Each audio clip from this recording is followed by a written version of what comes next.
Oprah Winfrey said, "The more you praise and celebrate your life, the more there is in life to celebrate." I'm going to say this again. The more you praise and celebrate your life, the more there is in life to celebrate. We will now transition into celebrating the Women's Forest Congress. I have the honor of introducing the Women's Forest Congress delegate, Brenda Haskell. Brenda joined the Michigan Department of Natural Resources in 2015 as a forest specialist in the Forest Utilization and Marketing Program and is based in Grayling, Michigan. Brenda, I will now turn it over to you.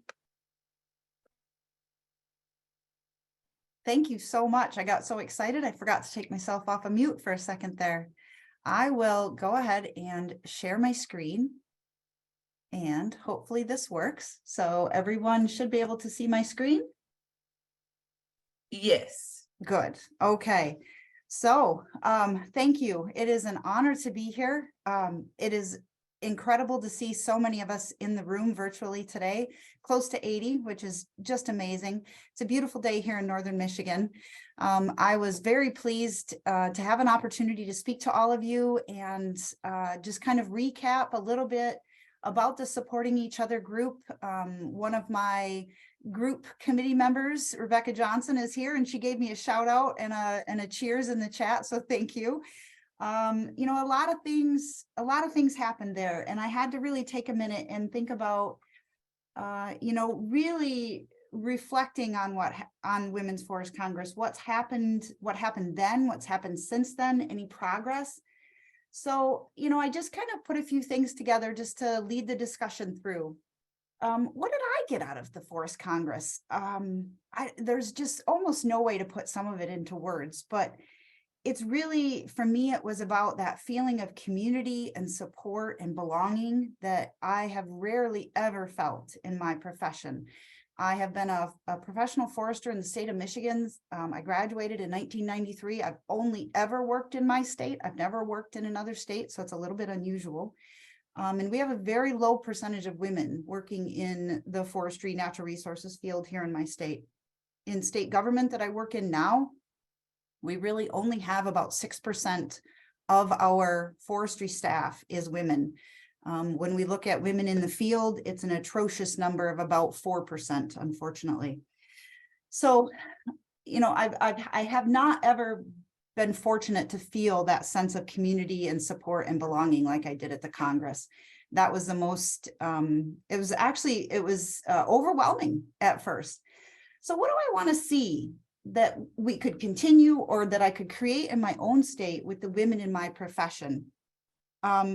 You know, what I want to see happen here at home is providing that support network back out, knowing and hoping that no one feels like they walk the journey alone. Many times in my professional career, I felt very alone because there were no other women, and what few there were scattered very sparsely throughout the whole nation. And when I was a young forester, there wasn't a whole lot of money to go to SAF, Society of American Foresters meetings. And connections were different then. For the young folks in the group, this is before cell phones, this is before the internet. So that it was a vast feeling of disconnectedness, and I don't want anyone to feel that way. How can I make a difference? That was one of the big things I brought home, is what can I do? And I really summarized it by saying I want to be able to provide opportunities for women to connect and feel included in the profession here in Michigan. So, you know, then you always come to, why does it matter? You know, and we can always say it matters for hundreds of reasons. But for me, it matters because we all deserve a space in this profession of natural resources and a chance to succeed just as equally as anyone else. It doesn't matter what your gender is or what your skin color is or what your nationality is or what your religion is. We all deserve a space and a chance to succeed. But then that statement of why did it take us so long to get here? Well, it's a culmination of actions. Certain things had to happen before we could finally get here. Many of us just had to get darn well sick enough of certain situations that we all finally stood up and said enough is enough. The Me Too movement was definitely part of that catalyst. And I would say the Roe v. Wade overturnment at the Supreme Court is probably another catalyst. At least it is for a lot of the women in my state. And then I think about my lived experiences, the things that I went through in my professional career coming forward. Is there value there? I think there's always value in those lived experiences. I think there's a lesson to show that no one is the only one, or rarely, if ever, the only one to have experienced something, or the only one to feel left out. And that's why I think the supporting each other theme really resonated with me. I'll tell you a quick funny story. I was a procurement forester, and I was assigned to go to a very remote logging camp in Ontario, Canada. It turned out to be about a 7-hour drive back through the woods, no cell phone service. There was a satellite phone in case of an emergency. And I get there and I've got all my work gear on. And I'm getting ready to purchase logs for the company that I work for. And this gentleman in this white pickup truck flies up, jumps out. I'm standing there with, my orange vest on and all my equipment. He jumps out and he says, "Who the heck are you?" And I told him who I was. "What are you doing here?" And I said, "I'm here to buy logs." And he looks me up and down and he says, "I took pork chops for dinner tonight. Can you cook me pork chops for dinner after you're done buying these logs?" And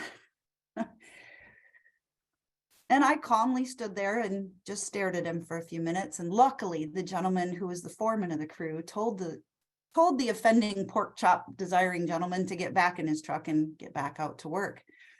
I will say I've been the only one I've ever known that has had quite that experience. So maybe I am the only one, but I would say probably not. Do I want other women to experience that? No, I never want another woman to experience a lot of the things that I've experienced in my professional career. So where are we at in Michigan and what's happening? Some of the things I brought back with me, we had kind of started the ball rolling before I went to Women's Forest Congress. And one of the things that we started with tremendous support from our management team, our whole group of managers here in the Forest Resources Division for the Department of Natural Resources, is we have each month virtually, we get together, all of the women in our natural resources program can join us, and that they do not have to be foresters, they can be administrative. We even have a couple of foresters that work in other divisions that have said, "I'm the only forester and I'm the only woman in my," they might work for the Parks Division or they might work for the Wildlife Division. And, because they do forestry work over there, and they've joined in, and we get an average of about 14 women join every month for an hour. We talk about lots of different things, and 14 may not seem like a big number. It's actually a tremendous number when you think about the percentage. We have over 300 employees and less than 10% of them are women. So we do get a fair number. The other thing that I did that this spring and it went over really well. And I was able to pass out some swag from Women's Forest Congress, thanks to the ladies behind the scenes. And I shared some stickers and some other things. And we had a women's only breakfast at our State Society of American Foresters meeting. I had over 25 women show up. And I want to say that one of the things that resonated so deeply with me was that one of the women said, I kind of stopped going to the SAF meetings because there were so few other women, and I didn't feel like I was included in any of the discussions. And I felt like I was always sitting by myself. And she said, "I'm going to start coming back if we can do more of these types of things." And I said, "Absolutely, we can do these things." These are just some of the words that have been said to me about why it's important. The Women's Forest Congress mission is important, and why doing particular events just geared towards women and timing them appropriately in terms of, don't have a meeting and then time it to where it impedes women from getting kids to school. It impedes women from going home at the end of a workday on time to pick them up from daycare and do these things. And I would love it if we lived in this tremendously equal society where the men carried the exact same workload as the women, but I'll be honest, we don't live there yet. I hope someday. So what's coming up and how are we going to continue the supporting each other theme? One of the things that we're going to do here in Michigan is we have a women's resource, our women's resource group. We're actually getting together for a summer picnic. So instead of meeting virtually, we found a date in August that 14 of us can get together in person for a few hours. We're going to have a picnic. We might do some outdoor activity of some kind. And then again, we might just sit around in lounge chairs on the beach and laugh for a few hours. And I think that that would be perfect. The other thing that I do plan on doing, and I have been approved by our state society chair, is that I will be hosting a women's only breakfast again. In our state is so large that we do 2 meetings because we do one in the Upper Peninsula and one in the Lower Peninsula. Our fall meeting will be in the Upper Peninsula in Marquette. So if anybody in the surrounding states or is in the area, you want to come, hit me up.